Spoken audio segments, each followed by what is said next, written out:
Ini aku terima kasih untuk teman-teman AK47 dan media kaum Kera. Semoga bisa menjadi alternatif media di Semarang dan teman-teman lain. Menjawab pertanyaannya Mas Kesit ya. Jadi Lenovo Sendang ya. Jadi awalnya ketika aku rilis buku Kota Merah Hitam, aku ketemu salah satu teman itu namanya Dika. Dia punya salah satu warung kopi gitu yang ketika aku tur buku dia menjadi salah satu yang organize tour itu. Ternyata Dika ini salah satu tetangga di dusun gitu. Jadi kita sempat kenal waktu kecil gitu, tapi karena agak berjarak secara rumah, jadi akhirnya kita nggak intens gitu. Akhirnya kita ketemu lagi ketika melangsungkan tur itu gitu. Nah, dari tur itu kemudian komunikasi kami berlanjut gitu. Jadi nggak hanya sekedar ngomongin buku itu, terus kemudian kami sering nongkrong bareng. Terus ternyata teman-teman dia juga teman-temanku, dan kita punya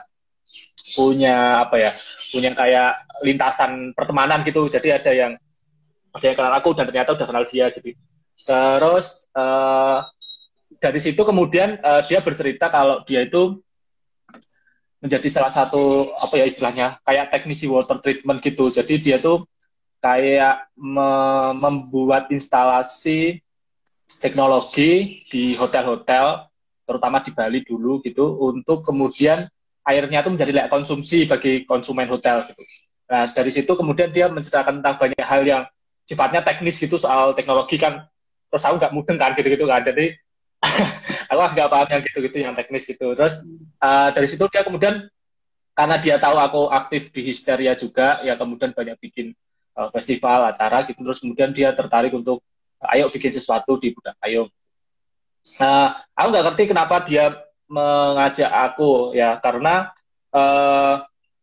dia kan orang teknis banget ya, sedangkan aku tuh lebih banyak yang ngomong ke sosialnya gitu. Jadi kalau teknis mesin gitu aku agak kurang nangkep gitu. Tapi karena ini ajakan yang menurutku cukup menarik, akhirnya ya aku ya akan gitu. Terlepas emang sebelumnya aku punya motivasi lain gitu.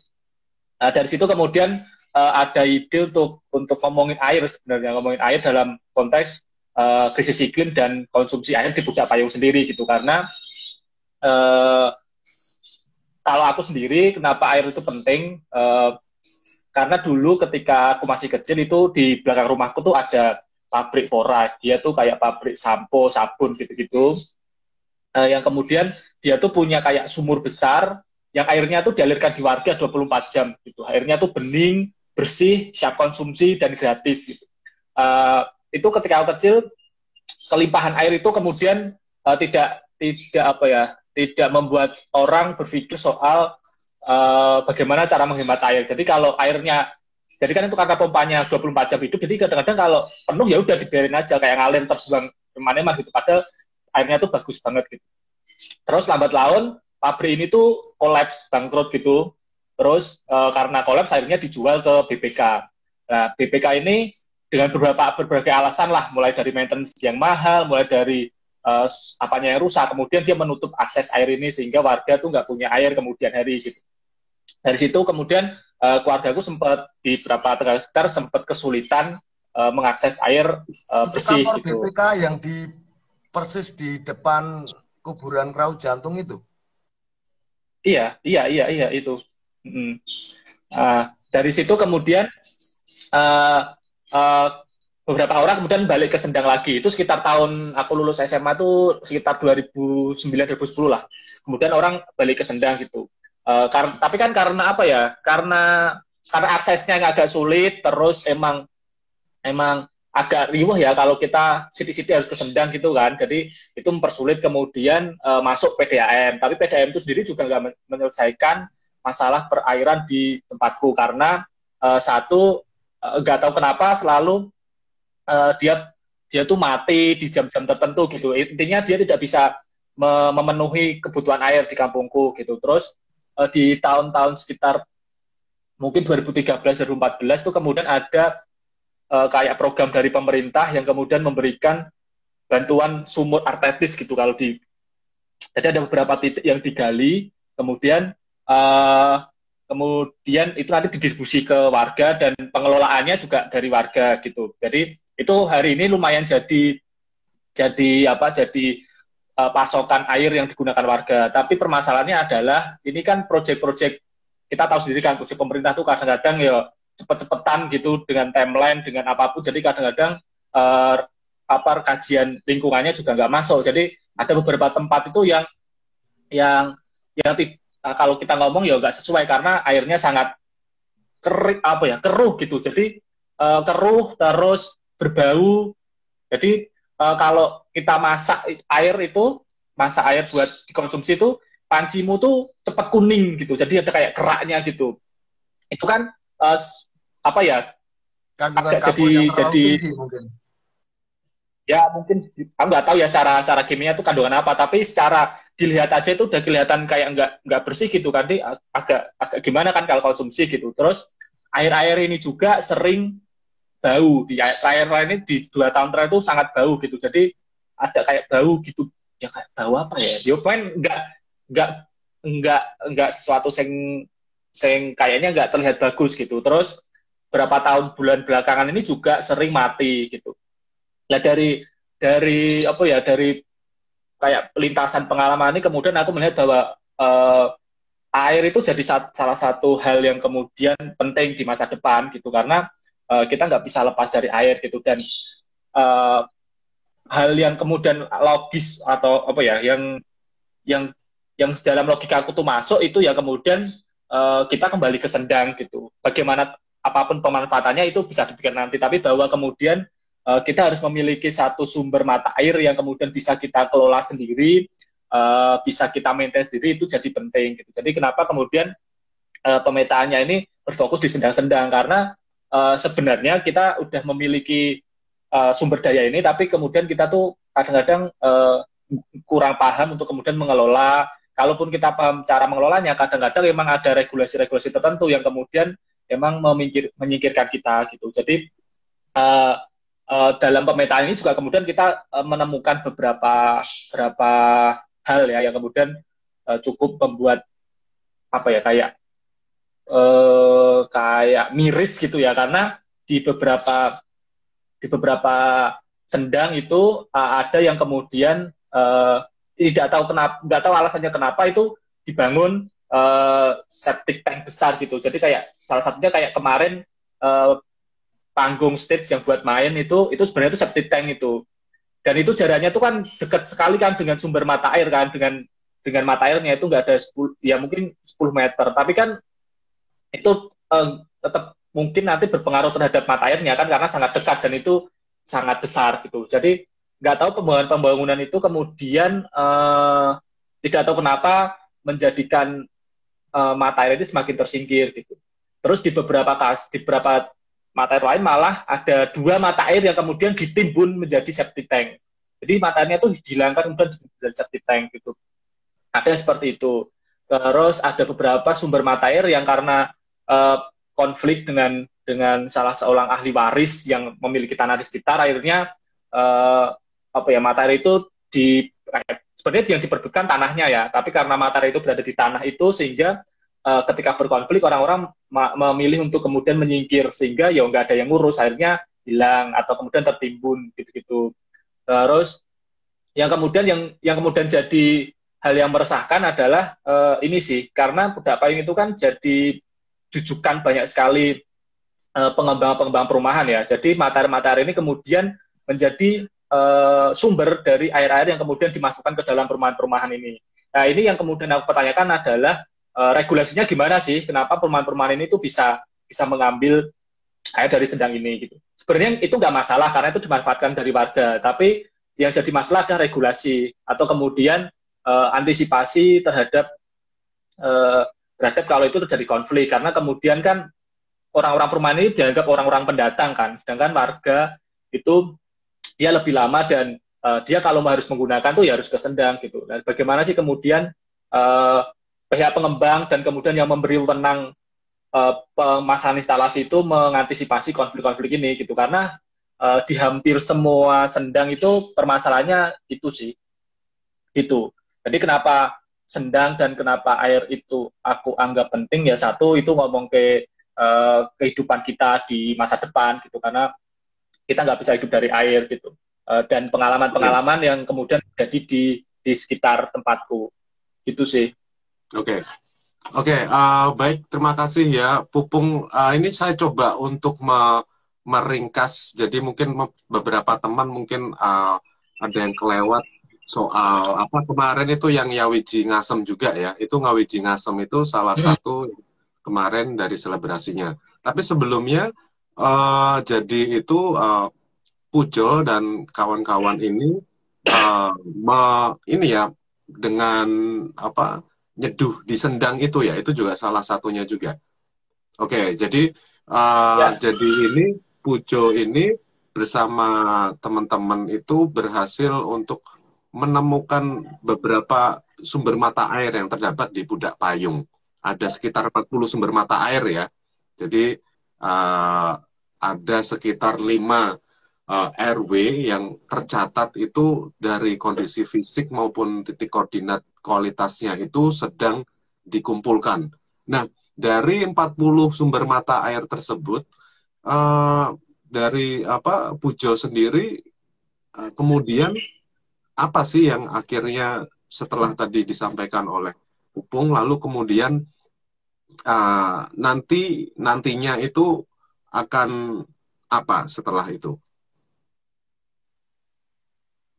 Nah, sebenarnya itu yang jadi apa ya Mas? Jadi kayak pertanyaanku sendiri terus lah begini ngopo ya gitu-gitu sih. Jadi ya kalau harapannya sih ini sih kayak bisa jadi saja harapan jauh sih. Jadi kayak beberapa mata air itu emang perlu ditetapkan sebagai wilayah konservasi gitu. Apalagi di beberapa sumber mata air itu emang dia berhubungan sekali dengan mitos-mitos dan legenda yang ada di Pudak Payung gitu. Semisal di Sendang Gede. Sendang Gede itu salah satu sumber yang paling besar dan dia itu masih apa ya kayak diminta izin ketika Pudak Payung itu mengadakan acara besar seperti sedekah bumi gitu-gitu. Jadi masih ada ritual-ritual yang terdapat di situ gitu.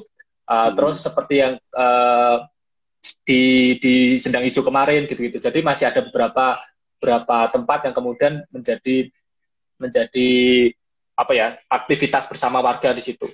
Itu harapan jauhnya pengen jadi ini tempat konservasi gitu. Tapi harapan terdekatnya sih ini aja sih kayak seperti tadi kayak ngerti regulasi pemanfaatan atau penggunaan pengelolaan sumber mata air itu dulu sih Mas. Jadi kalau kita udah tahu regulasinya kan kita enak mau ngapa-ngapain gitu dan yang tentunya ini sih lebih ke bagaimana membangun kesadaran teman-teman terutama teman-teman yang muda untuk kemudian aktif atau setidaknya terlibat dalam penjagaan ekosistem di Sendang itu sendiri gitu karena salah satu tujuan dari acara Nyawiji Ngasem kemarin itu kan kayak ini ya kayak bagaimana kemudian kita memberi ikatan gitu antara generasi yang muda dengan Sendang itu sendiri karena di beberapa teman-teman yang di bawahku ya yang mungkin baru SMA atau 20-an itu tidak punya ikatan dengan Sendang. Kalau aku mungkin masih, karena aku masih sering main di kali, gitu, nyari ikan, gitu. Sedangkan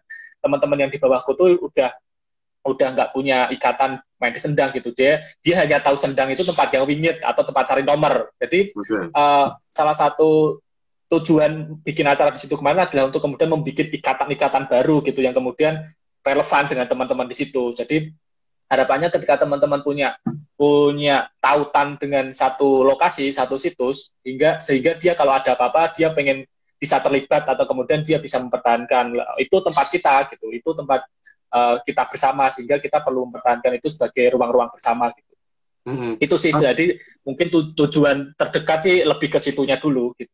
Memanfaatkan. Oke, kalau sejauh ini itu sudah dimanfaatkan oleh warga nggak sih? Atau mereka hanya mangkrak saja? Ya itu hanya kalau mata airnya hanya disedot aja Mas, tapi nggak ada kayak apa ya, nggak ada kayak semisal penanaman atau jadi hanya ritus tradisional aja, jadi kayak ada nyadran kali gitu atau sedekah bumi gitu-gitu, tapi ritus-ritus hariannya seperti kayak menanam, membersihkan apa tempat-tempat sekitar dari daun-daun atau dari rumput itu jarang sekali gitu. Jadi dibersihkan ya hanya kalau mau ada kegiatan gitu, itu aja sih sifatnya gitu. Karena itu tadi karena warga sudah jarang mengunjungi ya, karena kan disedot kan. Jadi air itu udah masuk ke rumah-rumah. Jadi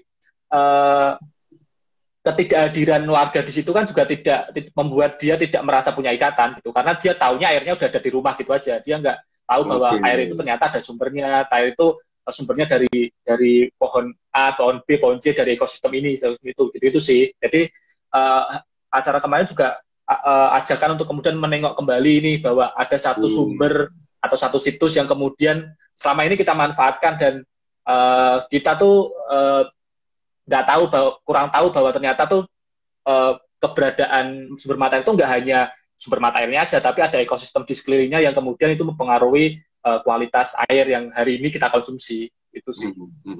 Apakah misalnya dari ini sendangnya itu sesuatu yang untuk hari ini itu maksudnya di Semarang selain di daerah Pudak Payung, selain di daerah yang lainnya bagaimana?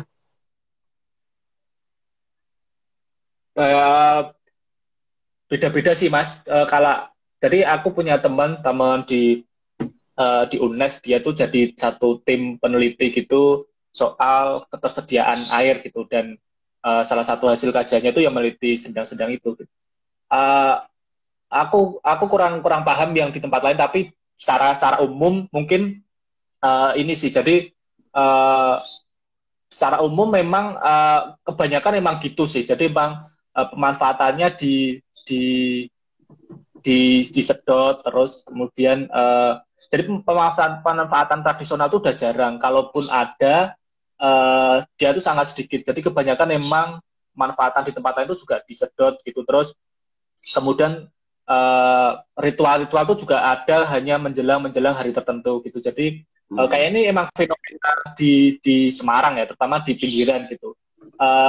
Tapi kemudian apa ya yang cukup bukan berbahaya, kemudian cukup miris itu sebenarnya fenomena wingitisasi gitu. Jadi membuat sendang ini seolah-olah wingit gitu loh. Itu terjadi di beberapa tempat gitu. Jadi aku nggak tahu, ada beberapa orang yang kemudian nggak tahu dia punya kekuatan tersendiri atau pengetahuan yang gimana, yang kemudian membuat narasi cerita bahwa di tempat ini ada A, B, C gitu ya. Kita nggak tahu lah gitu-gitu. Tapi narasi-narasi itu kemudian membuat tempat-tempat ini tuh makin berjarak gitu dengan kita gitu. Itu sih salah satu fenomena.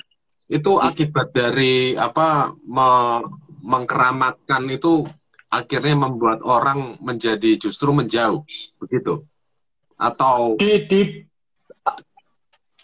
misalnya di lain sisi itu juga bisa melindungi, misalnya membuat orang mungkin merasa dia harus respect tempat ini karena itu diwingitkan gitu misalnya. Ada beberapa yang gitu Mas, tapi ada beberapa yang kemudian tempat-tempat yang basis masyarakatnya cukup konservatif agama itu akhirnya malah dihabisi gitu. Jadi memang ada beberapa yang seperti yang kamu katakan bahwa keramat itu pengkeramatan itu menjadi satu model konservasi tersendiri ya. Tapi di sisi lain itu jadi alasan beberapa kelompok untuk kemudian malah menghilangkan ini gitu. Jadi memang ada beberapa peristiwa-peristiwa di tempat-tempat lain gitu. Ya. Tapi sebelumnya ini ya, tadi sempat terputus, tadi kita membahas soal sejauh bagaimana sendang ini menjadi manfaat, karena sebelumnya itu banyak yang mungkin tidak menaruh perhatian terhadap sendang yang justru mungkin kalau dari Pupung mungkin nanti lebih lanjut. Sebelumnya saya juga mau memberi sekilas bahwa Pujo Nugroho ini sebelumnya adalah menulis buku Kota Merah Hitam ya, yang dirilis tahun 2021 tentang pergerakan anti kolonialisme, terutama pada gerakan anarkisme pada masa itu yang itu cukup menarik. Dan mungkin barangkali dari yang sudah Pupung dapat, apakah nanti juga akan ditulis dalam sebuah buku atau bagaimana? Jadi rencananya sih gitu Mas. Jadi kayak bikin bukan buku sih, kayak izin sih lebih. Jadi lebih ringkas dan lebih nyantai gitu. Jadi sebenarnya akhir tahun ini aku sedang menyiapkan dua terbitan ya terkait aktivitasku di kampung. Yang satu di Barutikong, yang kedua di Pudak Payung. Jadi yang Barutikong tuh udah hampir selesai. Jadi mungkin sebentar lagi bisa rilis dan nanti menyusul yang Pudak Payung. Jadi pengennya tetap ada semacam catatan lah gitu biar kita juga belajar, terus kemudian kita bisa mengevaluasi, terus kemudian selain itu juga buat distribusi wacana ke teman-teman di luar gitu sih. Oke, bagaimana menurutmu Kesit, ini kita membahas soal yang Sendang itu, dan mungkin Kesit sendiri kan juga tinggal di daerah sekitar situ ya, mungkin ada pengalaman tersendiri soal Sendang. Karena memang untuk bagi warga Semarang memang ada beberapa orang bisa melihat itu secara langsung dan mungkin tidak terawat. Tapi di lain tempat itu juga bisa bermanfaat untuk banyak orang, tapi juga tidak juga orang bisa bagaimana memanfaatkannya itu, terutama air itu adalah yang sangat krusial untuk saat ini, apalagi banyak di antara orang-orang pun masih sulit untuk mendapatkan air bersih gitu. Monggo silahkan Kesit. Iya, oke, karena setauku di wilayah antara Pudak Payung sampai Banyumanik ini konsentrasi mata air itu sangat banyak, kuantitasnya sangat banyak. Konon kabarnya nama Banyumanik sendiri itu berasal dari situ karena begitu banyaknya mata air yang berada di area ini, membentang mulai dari daerah Banyumanik sampai Pudak Payung sana. Nah, kemudian kembali pada kecenderungan masyarakat untuk tidak lagi memfungsikan Sendang sebagai sumber mata air untuk penggunaan sehari-hari itu yang agak menghilangkan. Makanya aku ingin bertanya kepada Pupung sih, apakah hal itu disebabkan oleh hadirnya PDAM dan dorongan-dorongan untuk pembuatan sumur-sumur artetis ini sehingga kemudian Sendang-Sendang itu cenderung dilupakan. Karena memang kita mungkin mengalami pengalaman yang sama ya Bung ya. Di waktu aku kecil ketika menghabiskan masa kecil di daerah Ulin Perumnas Banyumanik itu kebanyakan orang karena pelayanan PDAM waktu itu masih sangat sangat jelek ya, kalau menurutku jelek, air yang mengucur cuma 3 hari sekali, itu orang-orang kemudian menjadikan Sendang dan mata air ini sebagai penggunaan untuk sumber air yang utama juga gitu.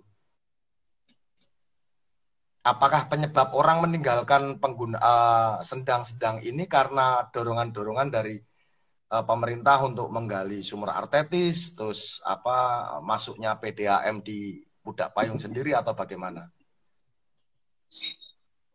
Ya, mungkin salah satunya itu ya, tapi ada permasalahan lain yang sebenarnya bisa kita amati gitu. Semisal kayak akses kita ke Sendang, maksudnya akses fisik ya, jalan gitu-gitu, itu kan agak sulit kan. Seperti yang kamu lewati kemarin itu kan sangat menanjak sekali kan jalannya gitu. Terus itu jalan baru. Jalan sebelumnya tuh hanya plester gitu yang kalau hujan atau karena lembab gitu akhirnya sangat licin. Itu juga jadi satu permasalahan yang kemudian membuat orang agak enggan ke Sendang gitu. Terus yang kedua emang karena pekerjaan orang-orang di Pudak Payung itu mulai orang di Palembang tuh mulai bekerja 9 to 5 gitu ya, sehingga aktivitas kesendangnya dianggap membuang waktu gitu, karena dia harus bekerja berangkat jam 9 dan pulang jam 5, sedangkan kalau dia ke sana lebih dari jam 5 udah gelap gitu, dan beberapa orang jadi takut gitu. Jadi banyak hal yang kemudian membuat pernapas Sendang ini ditinggalkan gitu. Terus juga ada ada salah satunya itu tadi tawaran dari pemerintah untuk kemudian membangun sumur gitu, atau kemudian ada tawaran PDM gitu. Terus kemudian ada kepraktisan yang kemudian ditawarkan dari penyedia-penyedia minuman kemasan, air kemasan, itu juga membuat orang kemudian berangsur-angsur mulai meninggalkan sendang ini gitu. Jadi karena dianggap membeli air kemasan isi ulang itu lebih hemat, lebih mudah, lebih cepat.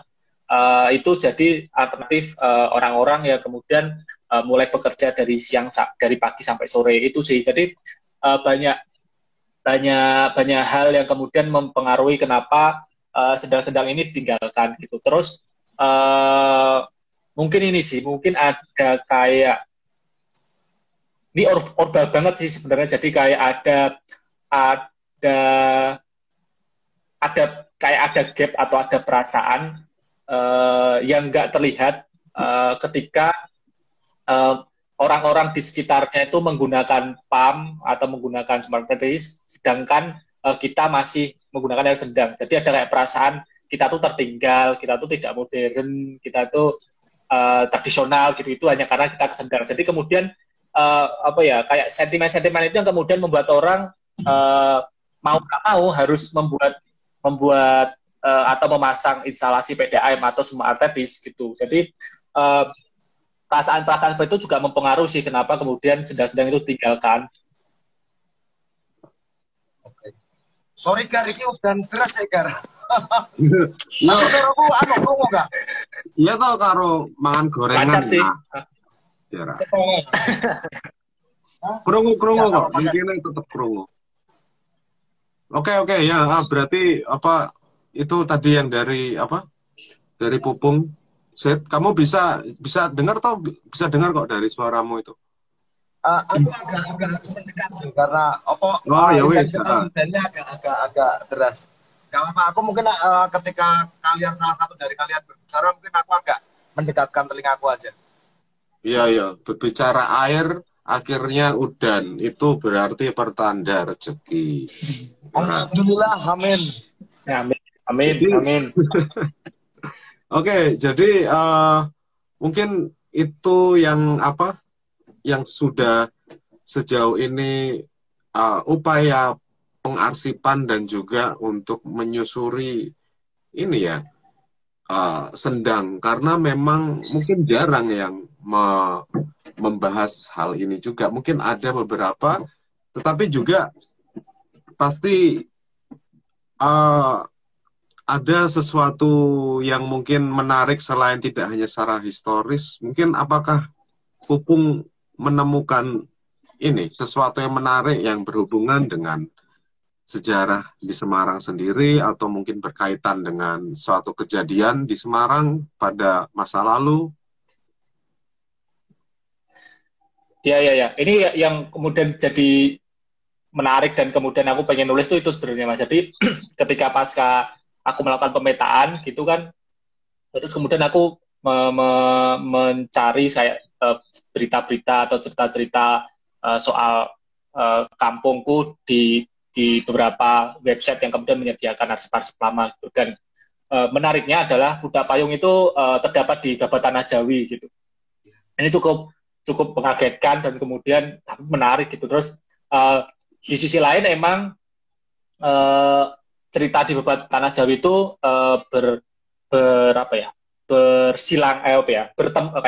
nyambung gitu ya, nyambung dengan kemudian mitos yang dipercaya masyarakat gitu. Jadi upaya untuk kemudian membuat satu narasi sejarah tentang kampung yang lepas dari mitologi itu sebenarnya juga pengen aku wacanakan, aku tuliskan ulang gitu. Tapi memang ini agak proses jangka panjang karena kemudian kita memerlukan beberapa sumber-sumber gitu. Jadi kalau di Babat Tanah Jawi itu diceritakan bahwa ketika Pangeran Sambernyowo kayaknya kalau nggak salah. Jadi itu yang disebutkan sedang yang mana Bu? Di buku Babat Tanah Jawi? Jadi ini sih kalau di Babat Tanah Jawi itu ketika Pangeran Puger itu kan berkonflik dengan Amangkurat kan, terus kemudian dia mau ke Semarang untuk meminta bantuan Belanda gitu. Jadi ketika dia sampai di Pudak Payung itu dia dijamu itunya, dijamu oleh salah satu orang apa ya, kayak orang-orang di pemerintahan gitu, di Bupati Semarang gitu, namanya Kironggo gitu. Dan Kironggo itu kalau di dalam legenda Pudak Payung, Kironggo itu adalah suami dari Mbah Nyai Kopek yang makamnya ada di samping rumahku itu. Gitu. Jadi walaupun Mbah Nyai Kopek itu nggak masuk di Babat Tanah Jawi gitu. Itu sih. Tapi di dalam Babat Tanah Jawa itu hanya disebutkan Pudak Payung, nggak disebutkan lokasi secara spesifik itu di mananya gitu. Tapi itu jadi satu clue yang menarik buatku karena selain mitologi soal Mbah Nyai Kopek itu, kemudian ada mitologi lain yang dipercayai bahwa makam-makam di Pudak Payung itu emang ada beberapa makam-makam orang-orang yang dianggap bagian dari keraton gitu, yang kemudian dia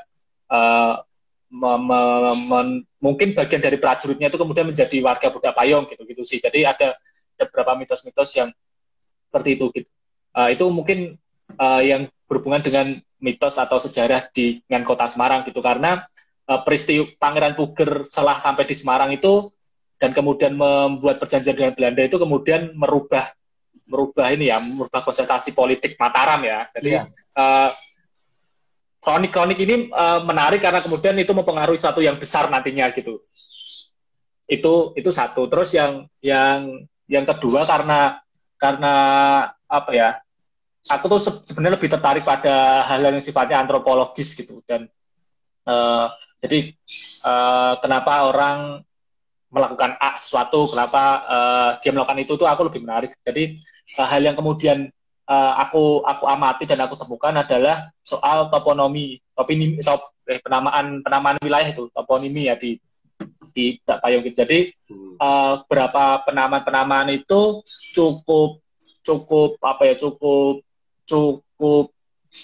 cukup menjelaskan bahwa nenek moyang kita atau nenek moyang Pudak Payung itu memiliki satu pengetahuan tertentu gitu yang sebenarnya itu diwariskan ke kita dalam bentuk penamaan kampung gitu. Semisal ada satu kampung yang namanya tuh Sitok gitu. Sitok itu berasal dari kata tok gitu, yang dimana di kampung itu memang banyak sekali toknya. Tok itu mata air. Jadi banyak sekali mata air. Jadi Sitok gitu. Terus ada semisal berapa kampung itu diberi nama dengan nama tanaman gitu, seperti ngasem itu dari tanaman asem, terus ada dawung itu dari tanaman kedawung, itu terus ada pucung itu yang ada sedang gede itu dari tanaman buah pucung gitu-gitu. Itu terus atau bahkan nama Pudak Payung itu dari tanaman pudak. Ini agak yang apa ya, cukup membuatku penasaran sih. Jadi pudak itu adalah bunga dari tanaman pandan, tapi pandannya itu tanaman pandan yang tumbuh di laut, di pantai gitu. Dan memang bentuknya seperti payung gitu. Kalau kemudian orang menamai tempat dengan satu entitas tertentu yang tumbuhan itu berarti kan diindikasi bahwa tumbuhan itu pernah hidup di situ gitu.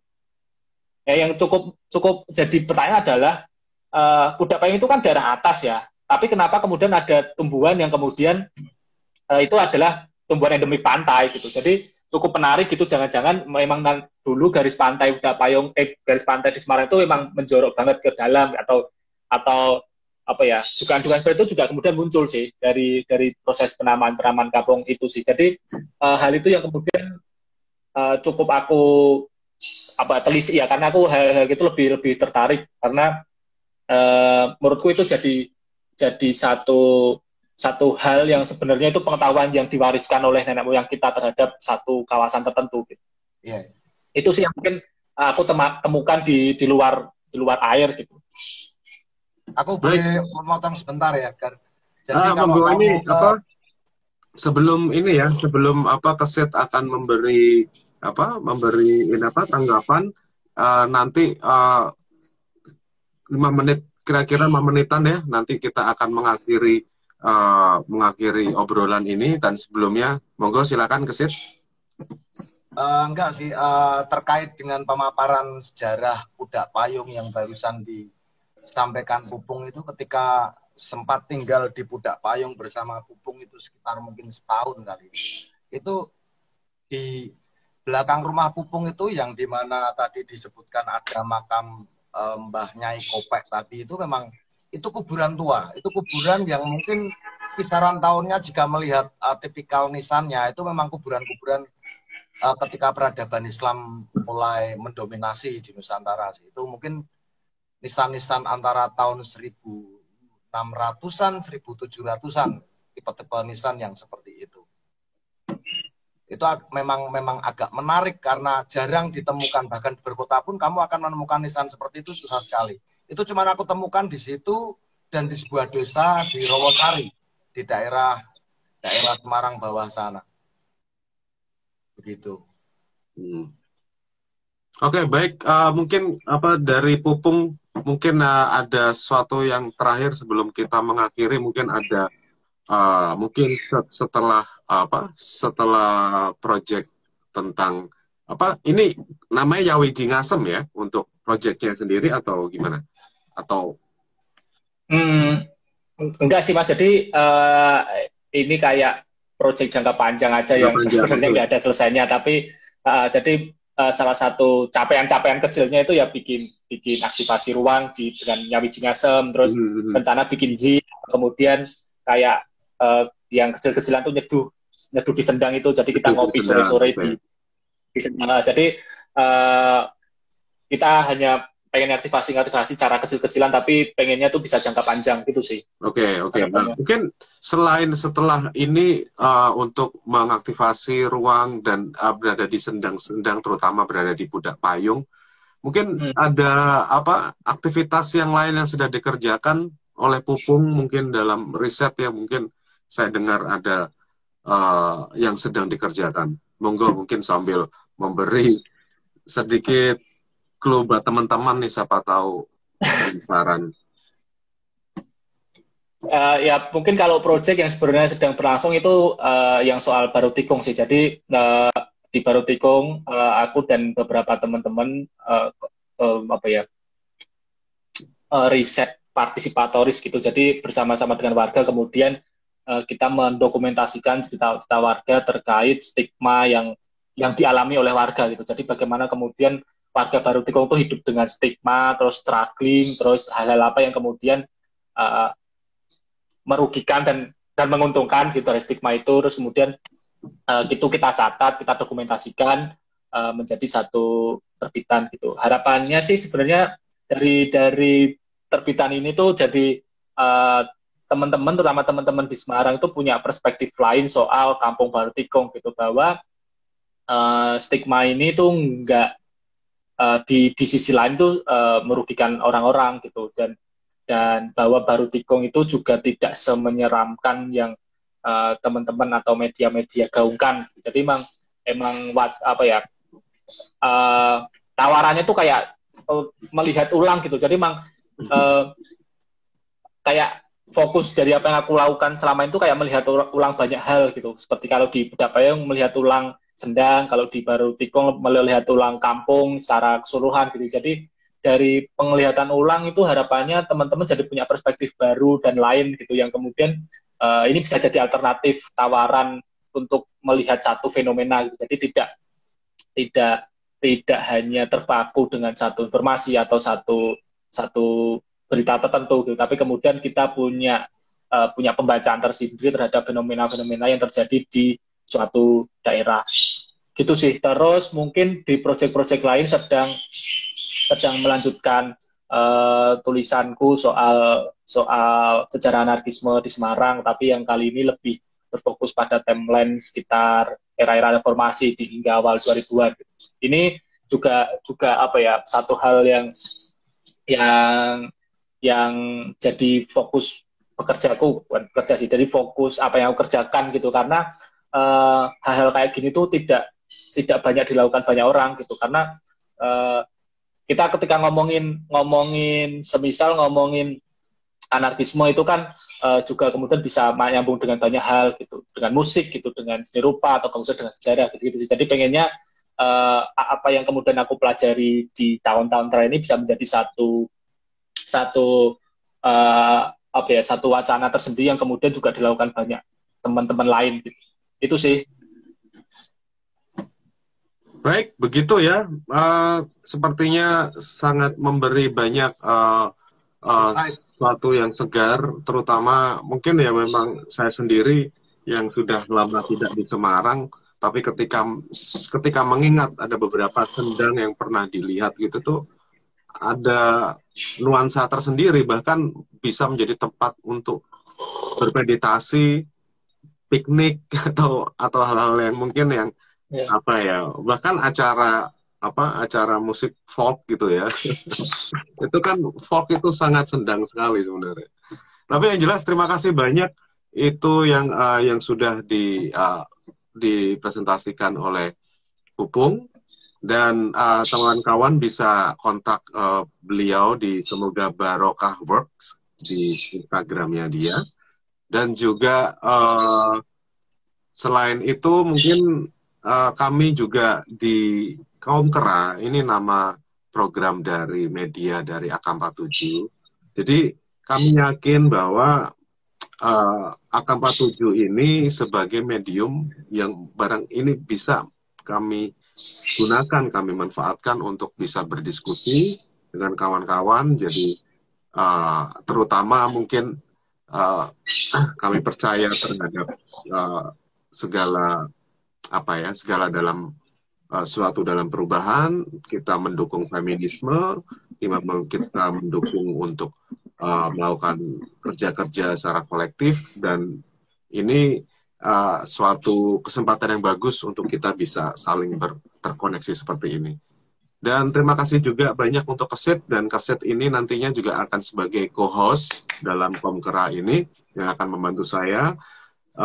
Nanti bisa jadi Komkera ini kita bisa tidak hanya wawancara, tetapi juga untuk teman-teman yang memfollow AK47, kami nanti juga akan memberi resensi atau mungkin resensi buku, resensi rilisan, atau reportase, atau mungkin juga berbau tentang sejarah.